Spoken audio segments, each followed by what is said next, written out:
At which point do you go all in and realize this is what I'm gonna do for a living, and I'm gonna leave my comfortable W-2 job? It's really opportunistic. It came to my lap, and I decided to double down on the vacation rental industry. This whole idea of you buy a company without money down up front, you hear that a lot, but in practice, how easy is it to set something like that? I was a serial entrepreneur that had too many ideas. Would you say M&A was crucial to the growth you've had? The time was wild. All right. Hello, everyone, and welcome to the Hospitality Edge podcast, where we bring together what we think are two sides of the same coin: real estate and hospitality. Today, I'm super excited to be here with Farhan. Farhan is the founder and CEO of Nue Holdings. So, Farhan, thank you so much for being here today. Tell us, where are you based out of, and a little bit about who you are and what you're up to these days. Appreciate that, Sebastian. So, my background shows a beautiful neighborhood in the Beacon Hill section of Boston.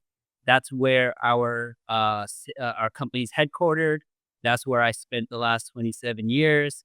Really built my career there. I've currently moved to Toronto, my birthplace. It was a bit of a homecoming. It doesn't affect our business. We are US based. We do all of our deals in the US. We're in 6 markets, but I just needed to, have take the chance to get closer to family, and it's been a great time so far.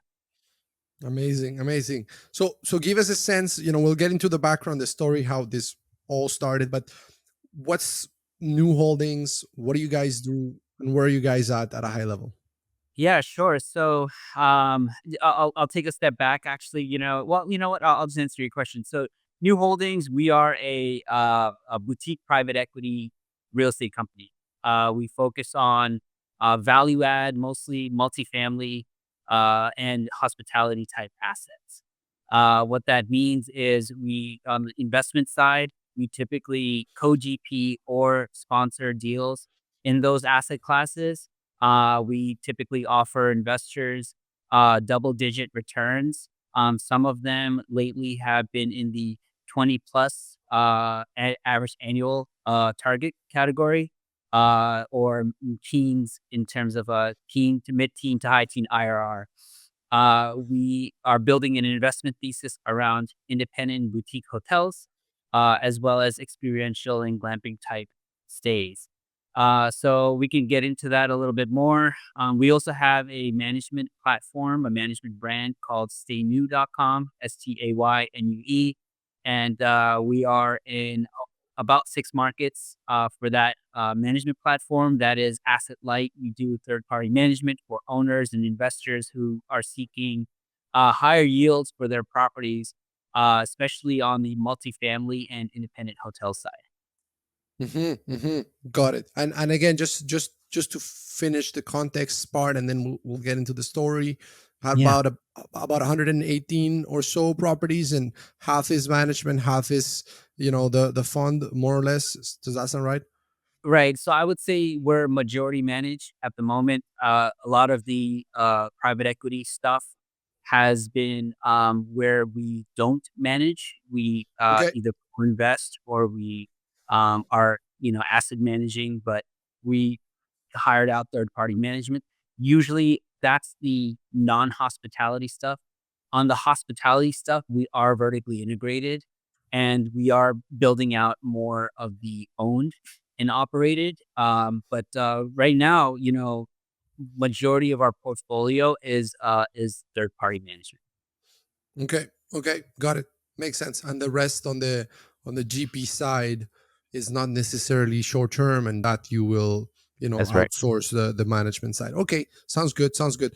Now, tell me a little bit about you. I mean, how did you get into the world of hospitality? Tell us a little bit about your background on the corporate and traditional side of being employed and whatnot, and then everything that led you to where you are now, more or less.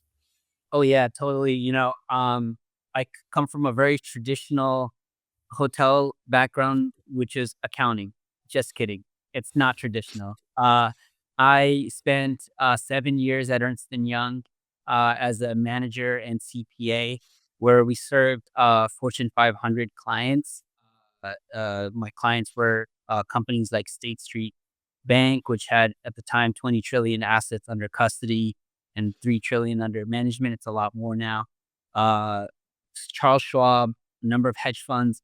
And so it was a very, kind of, uh, 200-foot view of companies, and a lot of them were large companies. They were not in real estate. They were not in hospitality. And, but I always had this fervor for, new entrepreneurial ideas. And I would do my best to tinker with them while working 70-hour weeks. As you can imagine, that's not really possible, not really sustainable. And so I ended up taking leave annually from the company, about 4 months a year to play with these ideas. And then I soon discovered that 4 months is really not enough time when you know you have a job coming to come back to. And so I just decided to hit reset and I left. I ended up traveling through different parts of the world as a true reset creatively. I spent 6 months in Southeast Asia 1 year. Another year I spent 6 months almost in Latin America. And so in total, I must have visited about 30 countries. And, Wow. uh yeah, and, amazing time in my life. You can call it a midlife crisis. I called it an amazing time in my life. And, so, I tinkered with different types of business ideas, e-commerce, consumer products, etc. This was around the time, I was building iPad covers for a time when there was only one or two providers, and it was just an interesting sort of long road to revenue type of experience where nothing was really hitting, but I did recognize that there was this thing called Airbnb that I had discovered. And the backdrop with all this, by the way, is that in my final year at Ernst& Young, I spent, I was living out of five-star hotels around the country or in London, etc. Serve my clients. Mhm. And that was one set of experiences. When I left Ernst& Young, I spent, a year combined in across the other end of the spectrum, couch surfing, guest houses, hostels, etc. And so I totally understood sort of the whole totality, in a sense, or a wide spectrum, if you will, of hospitality at that point as a consumer. So that really spawned and sparked I think, my appreciation for hospitality. Like, first of all, when traveling, I felt like doors were open, right? There was just a beautiful experience of connecting with people and just experience whether it was at hostels or at homes, right? And I completely connected with the spirit of travel and hospitality, Mhm. yeah, which is to, really for me, it was to open my eyes, open my mind, open my life, right? And it was just a, beautiful time, so when I came back home, while I was tinkering with these startup ideas, uh, I was I was hosting couch surfers for free in my home just so that I could continue that connection momentum. Um, and it was just a beautiful experience. Obviously, to also give back all the hospitality that I had experienced while traveling through those 30 countries. So, I guess that answers the question of, like, how did I get into hospitality? I'm a former CPA and accountant turned, hospitality entrepreneur. And Mhm. so how did I turn this into an entrepreneurial, venture? because I was hosting for free for a long time. And yet, when I discovered Airbnb, this was around 2012. I know, Airbnb launched a few years back before that, but it really felt like I was one of the early adopters of Airbnb. And in fact, from what I recall, when I was creating my profile in Boston, I was like one of the first few hosts. So I consider myself a pioneer host in Boston on Airbnb. To the extent that, I don't know if you know this, but when Airbnb went public, they offered pre-IPO shares to a number of early hosts and early adopters, and I was one of them, and I was able to invest a sizable amount. So that was like, a really cool acknowledgement of just being one of the early supporters and early pioneers of Airbnb hosting. That's amazing. So you start hosting at that point. It started as a side hustle, right? Like, at which point do you go all in and realize, okay, you know what, this is actually what I'm gonna do for a Yeah. living, and I'm gonna leave my comfortable W-2 job that I've been at for years now. Like, what was that transition point? Yeah. Well, so funny enough, I never had like it at the same time. It was a W-2 job all the way until I said I had enough. I left to travel around the world. Oh, okay. When you left, it was done. I thought you had sort of Yeah. left and then come back to, okay, no. So Right, you right, right. left fully. Got it. Left in my first backpacking trip in Southeast Asia. I was 6 months. I came back and I launched my bostontrip.com. And then it was a really like just a few units, first it started off with my room, and then no, actually the extra room in my apartment, then my room, and this is like almost embarrassing to say, but then I decided to like sleep on the couch.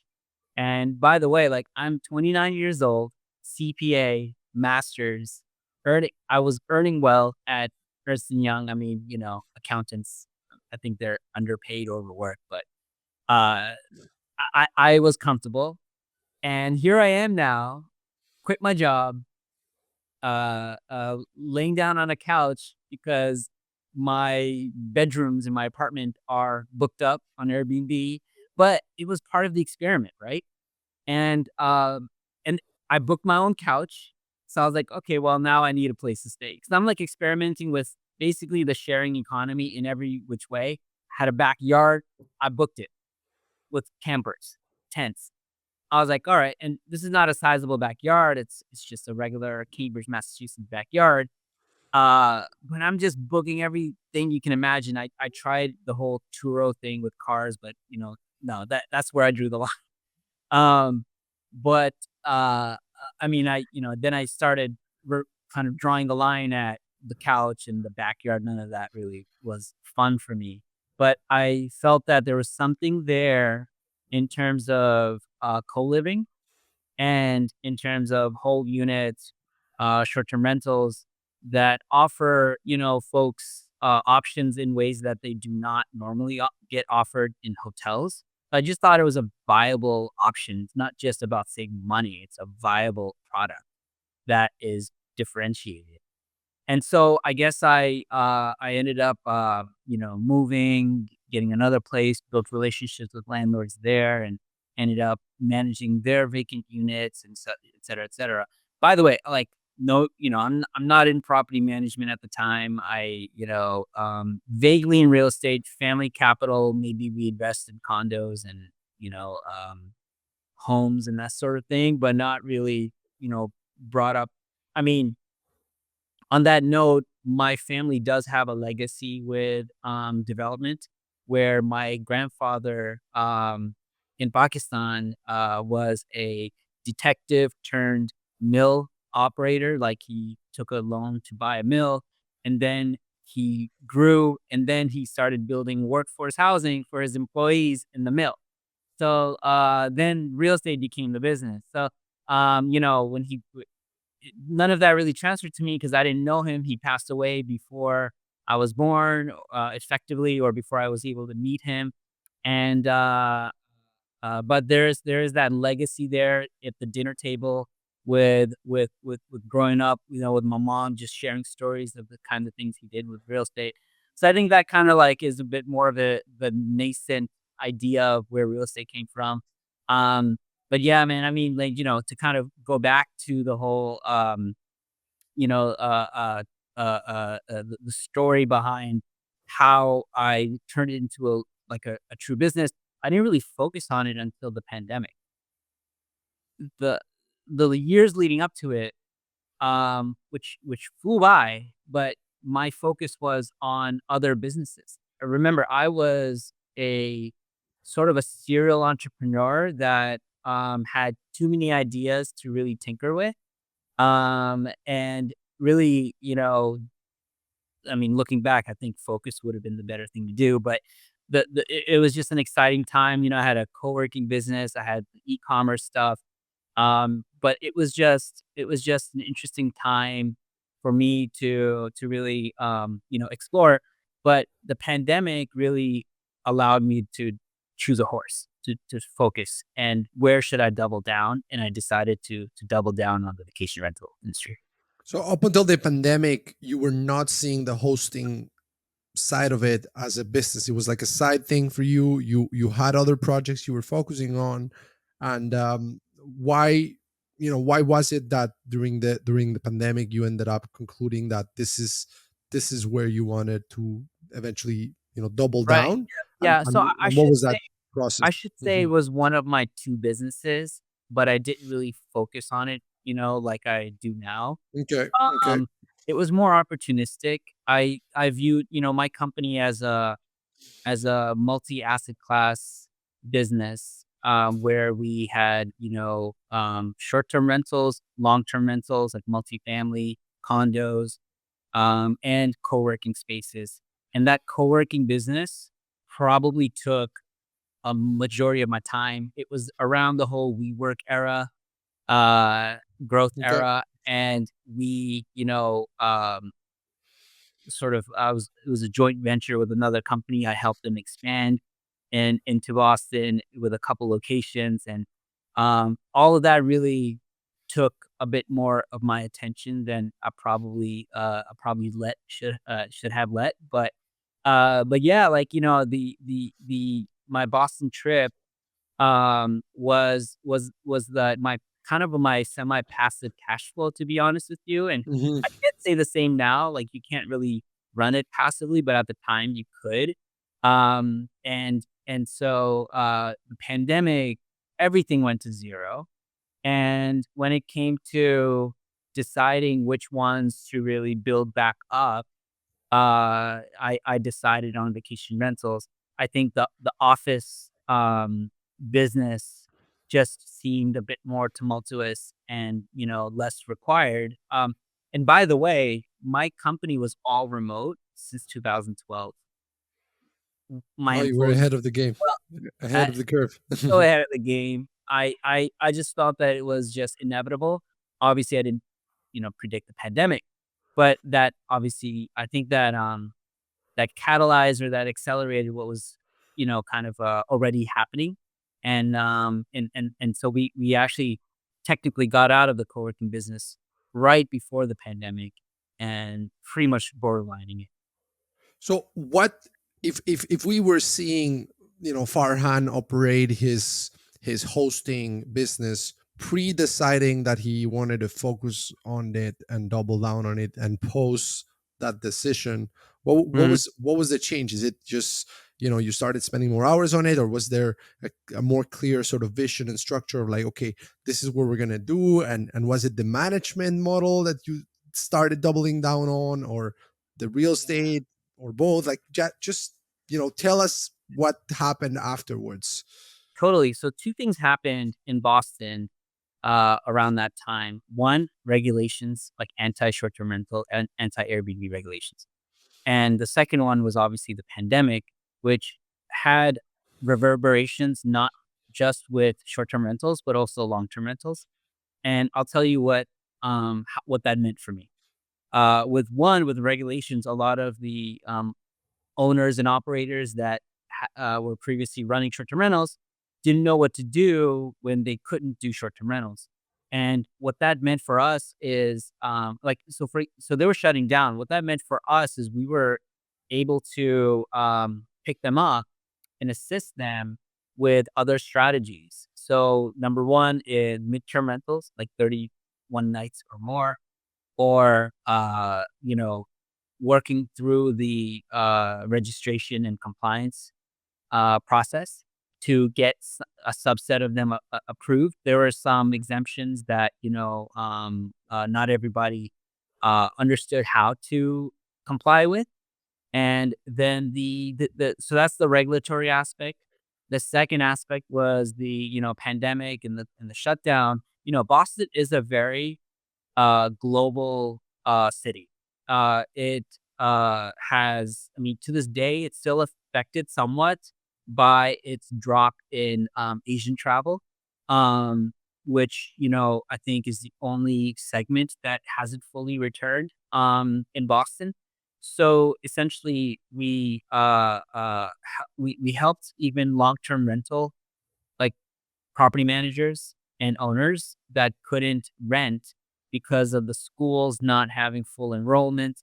So we essentially helped them convert also to a midterm co-living flexible strategy, so that they can get occupancy instead of sitting empty on their long-term rental units. So I just wanna understand that for a second. So on one side, you're helping long term, property managers diversify their booking sources, their rental sources, and test midterm rentals.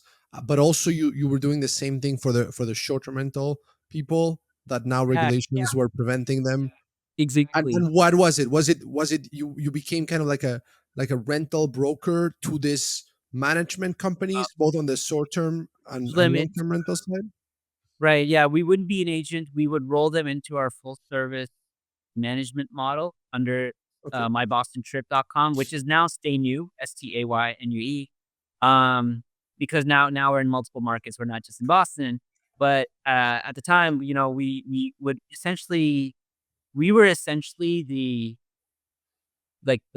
porridge that was the perfect temperature between the short-term rental properties and the long-term rental properties.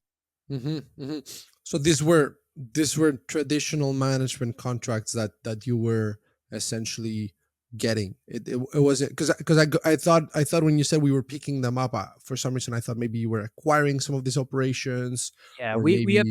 acquired as well, but yeah, majority management. Okay, so you also did some M&A, and was that also during that period of Yeah. COVID and then regulations and all of that going on? Yes.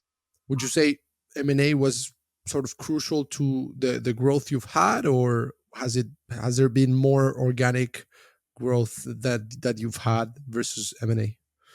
Uh, Interesting. I was gonna say organic because it's true, like, organic has been our biggest growth, but when you say crucial, at the time, we did acquire a small portfolio of management companies, I'm sorry, management, contracts. So one company Mhm. it was shutting down, but it had a management portfolio, and we acquired a subset of a part of that portfolio. So that was critical, that was crucial because it actually built out our management business a lot more.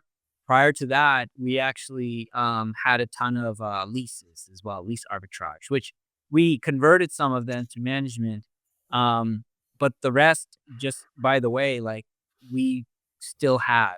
We have a lot of legacy master leases that continue to perform well, and the owners obviously, like, we have some deep rooted relationships with them because during the pandemic when everyone was not paying, we continued to pay. So just again, just for me to understand the timeline and sort of the context, let's say prior to you doing this acquisition that really solidified your management, let's say, operation, you had a mix of arbitrage units and some managed units Right. as well as some of your own, I guess. How Yeah. many properties did you have prior to that acquisition, and how big of a jump what was the Oh, acquisition? yeah. I mean, this is all small stuff, to be honest with you. At the time, it was like may have gone from 20 to 40. Okay, you doubled through, I mean, you Yeah. doubled the size of your portfolio by acquiring this operation. And what did you learn from making that acquisition? I mean, of course, you come from a numbers background, so I'm sure you know a lot about how to structure this types of deals. But if you had to do it again, is there anything you would structure differently, valuation wise, terms wise, as Yeah. far as that acquisition went? As far as that acquisition goes, I Yeah, wouldn't yeah, structure differently. It was a great acquisition. It was 100% of the acquisition price was based on owner earnout, meaning you know, came from the profits in the first year. And so we didn't have any upfront capital to to to to have to allocate. It was super asset light, and from the profits we were able to share a certain portion to the seller until I think it was around like either the first year or it was until a certain amount was met. I don't exactly remember now, but yeah. it was a good structure. Interesting. And just again, for someone listening to this that might be wanting to say, hey, well, I'm gonna go and buy operations as well. I'm gonna add that to my growth strategies. I mean, this whole idea of you buy a company without money down up front, I mean, you hear that a lot, but in practice, how easy is it to set something like that up? And was it really the timing of it that made it more likely? The fact that Yeah, they were under a lot of pressure and whatnot, or what advice would you give to someone that's trying to put together something like what you did? sure, sure. Yeah, I mean, it's really opportunistic. It came to my lap. Uh, she came to me like, with this opportunity. It was definitely the time was wild, right? But advice for others.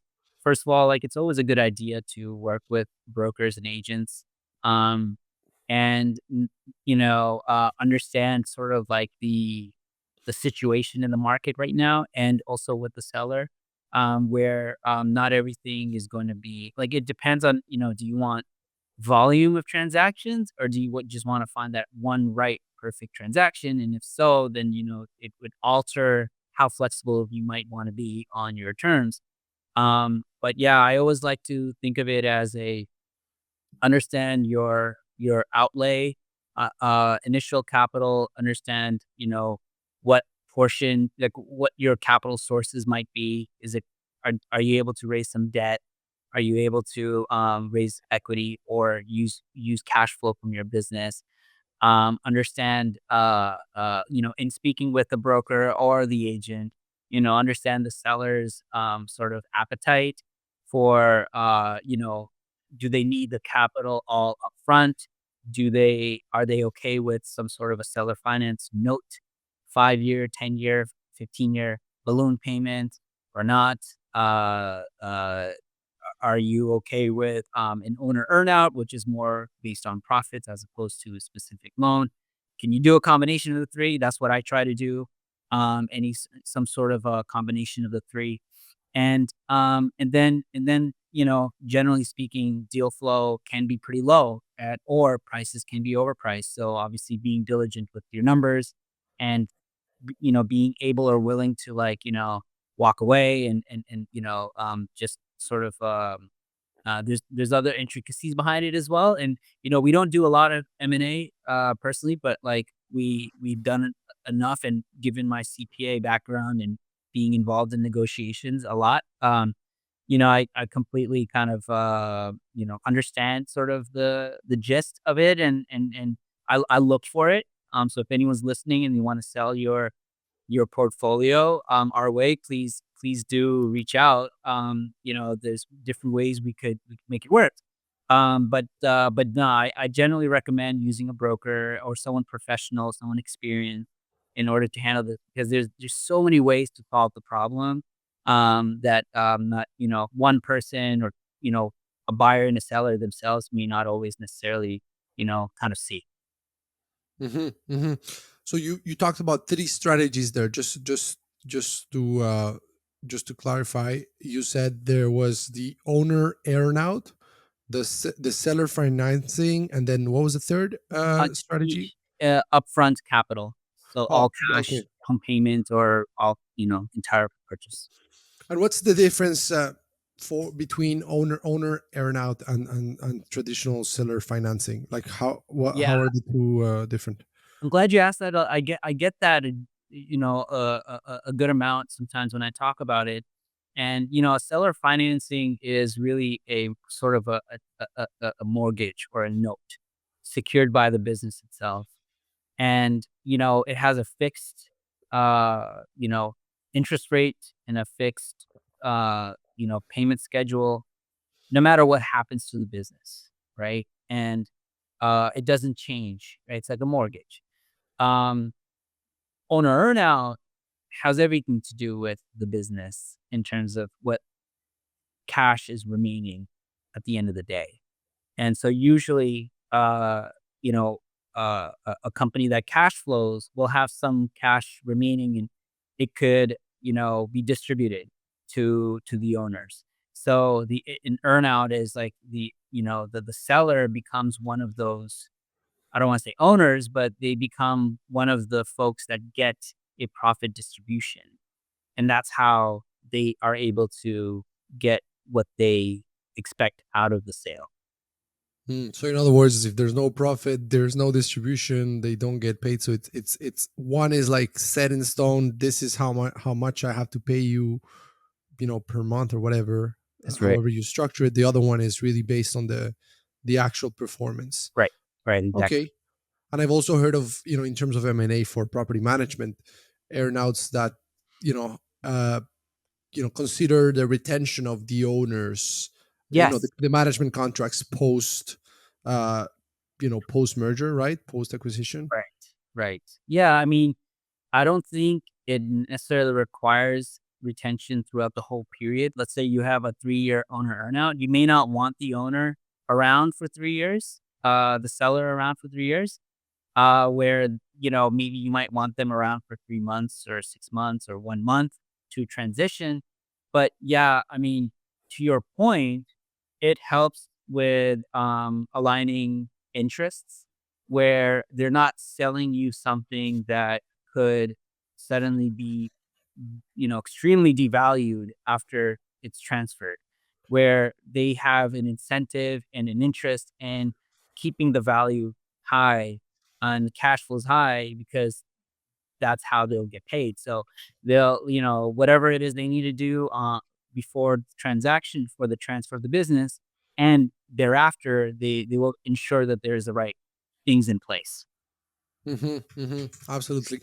Farhan, I want to get into you. You mentioned earlier that there were two particular investment theses that you were like looking at. One on the, motel side, right? Yeah, Like independent and the hotels. independent hotel motel, right? Let's start with that one. Uh, Mhm, mhm, why is that mhm, something that where you see a lot of opportunities in, and mhm. how are you going about it? Because one of the challenges is the financing, right? You've done a lot of multifamily real estate where financing might be easier. The moment that you're looking at something like a hotel or a motel, you're looking at loan to values like 50%, right? So tell us a little bit about that thesis, how you got to it, and how you are thinking of executing on it.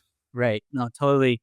Yeah, so we are building an investment thesis around this asset class. Independent hotels and boutique hotels are essentially hotels that are a little bit smaller. They're not affiliated with a franchise brand. They tend to be 10 to 100 keys. They could be more, but these are the types of hotels that we are targeting. They are within 2 hours of a large metro commuting distance.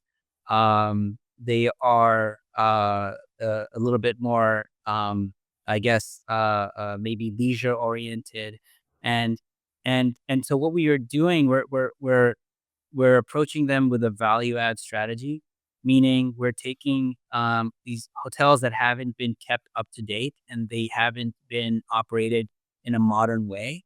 A lot of times these are owned by maybe the boomer generation or certain families that have entered a few decades ago, or they've owned it for a few decades.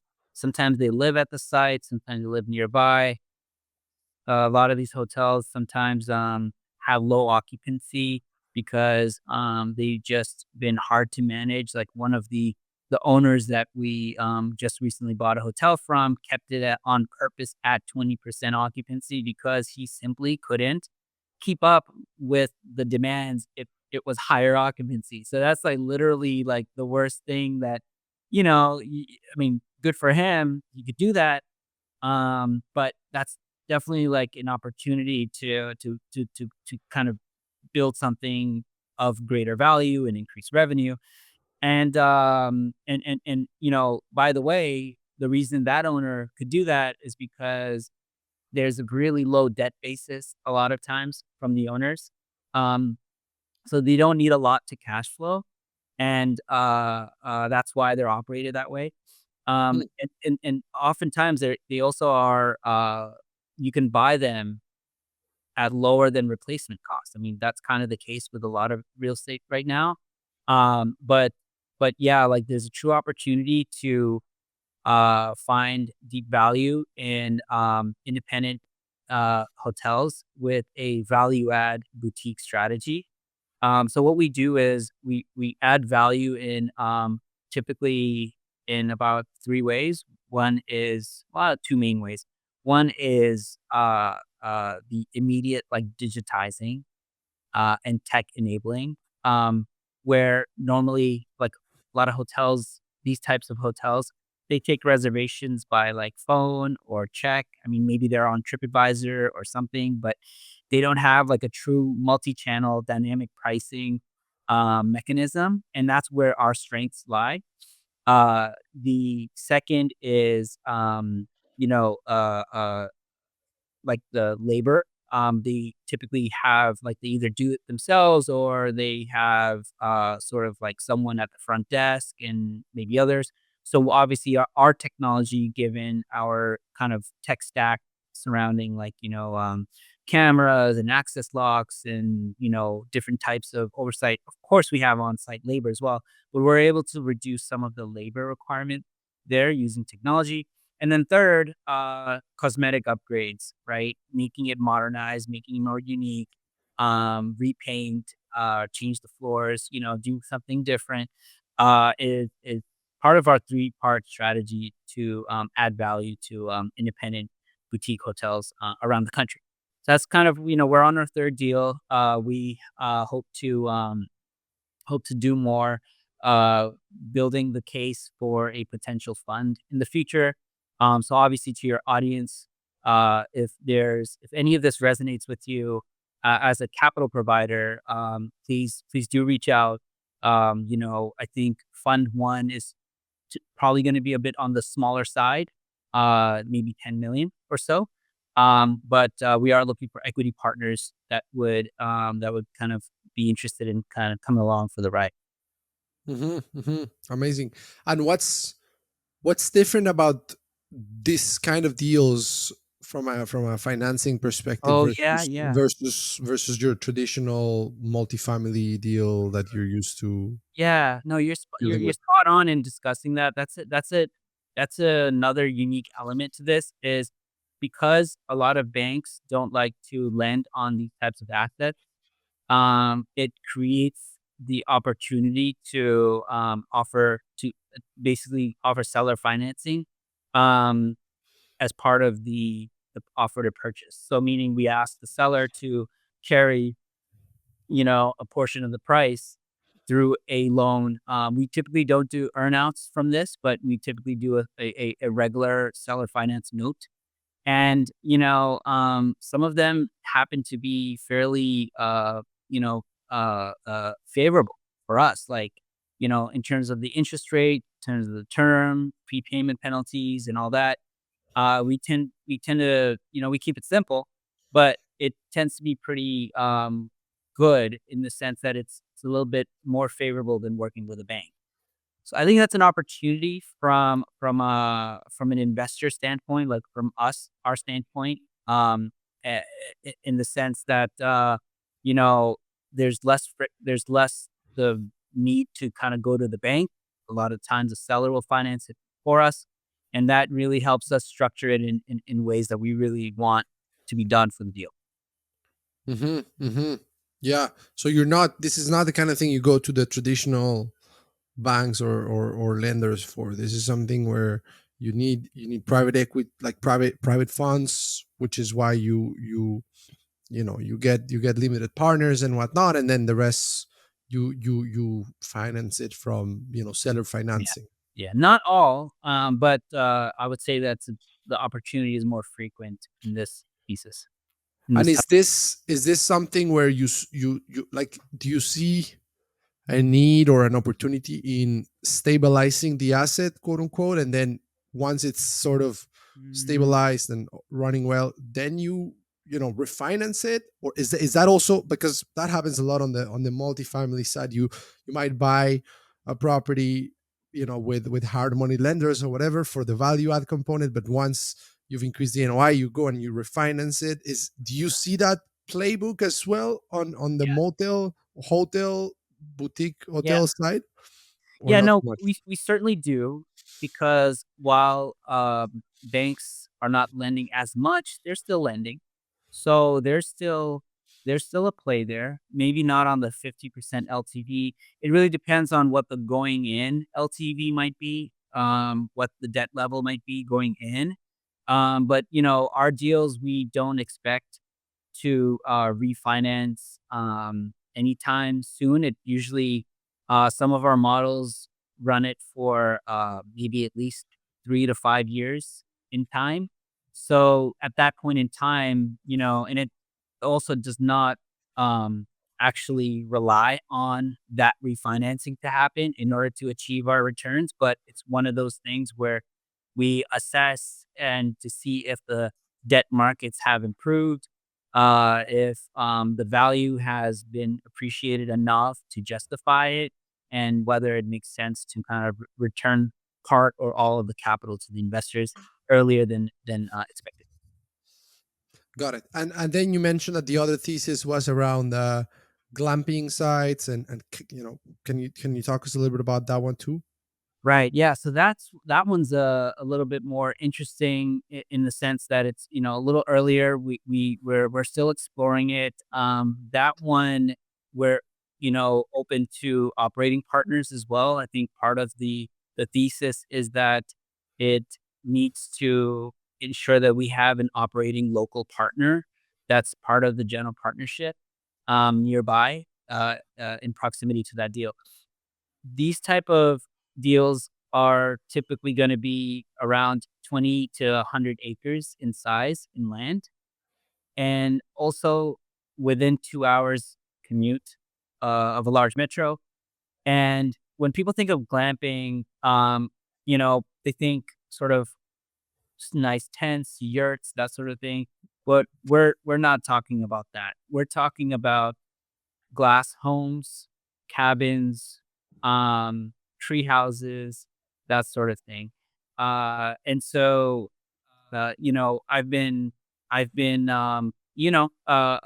inspired by some of the folks in our industry, that have been operating in this way, and it's certainly something that we're exploring, looking into. We'll be looking for operating partners, like I said, equity partners, as well as potential providers. I mean, that's something that like we just don't want to take just any glamping prefab modular housing provider, right? So it's really got to be the best of the best. And by the way, we see this as almost like synergistic model with our independent boutique hotel strategy, in the sense that the assets that we will acquire under the hotel strategy will typically come with land, and with that land, we will look to create upside with a glamping pod area, that type of thing. Hmm. Amazing. Farhan, just being conscious of time here, I could go on, believe me, for hours, but this has been super fun. I just want to wrap up with, if you could give some final advice to someone that wants to replicate the success you've had in this space, whether on the real estate side or on the property management side, like what are some things that you wish you knew when you were starting this journey, that today? Right. Yeah, honestly, one thing that I wish I did, was, to get out of the, MVP stage earlier. I feel like I've been forever testing and trying because, it's really important for me to really get it right. And as the world changes, then some of the learned things kind of are almost like irrelevant, so you end up having to relearn.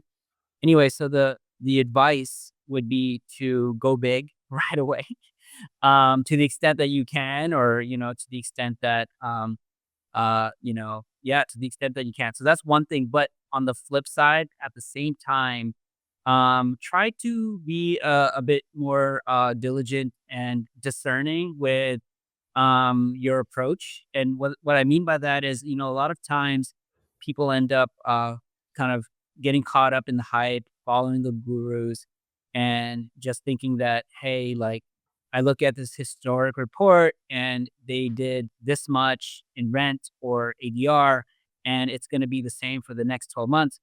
But kind of understand sort of, end user demand flows and supply flows as well as capital flows.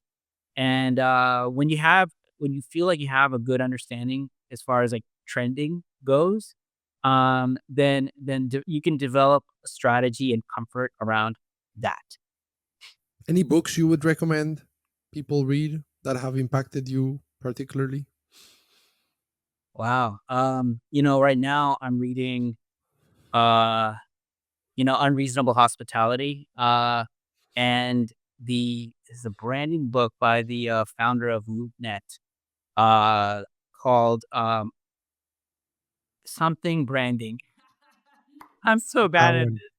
No, that's great. That's great. We'll Yeah. look it up. The founder. Yeah, no, that's great. Yeah. Okay. Amazing. Listen, Farhan, I know you got to run, but thank you so much for your time. This has been super super insightful. What a journey. I really look forward to having you on once again, and maybe you can tell us about more deals that you have done at that point, and yeah, staying in touch, fellow almost neighbors, right? Montreal, from Montreal to Yeah, Toronto, yeah. not too far. So thank you so much for being here. You, Sebastian. It was a pleasure, and to the audience, like I'd love to chat. Very approachable. Please do reach out. Happy to help in whatever way. Yeah, where can people connect? By the way, on that note. Yeah, sure. I'm most active on LinkedIn. You can find me. It's Farhan Abbasi. I'm the CEO of Nue Holdings. So you'll see me there. Otherwise, my Instagram is Farhanimation, Farhan, then Imation, Farhanimation. And my email is farhan@nueholdings.com, nueholdings.com. Awesome. Thanks so much. Awesome. Thank you, guys. Thank you, Sebastian.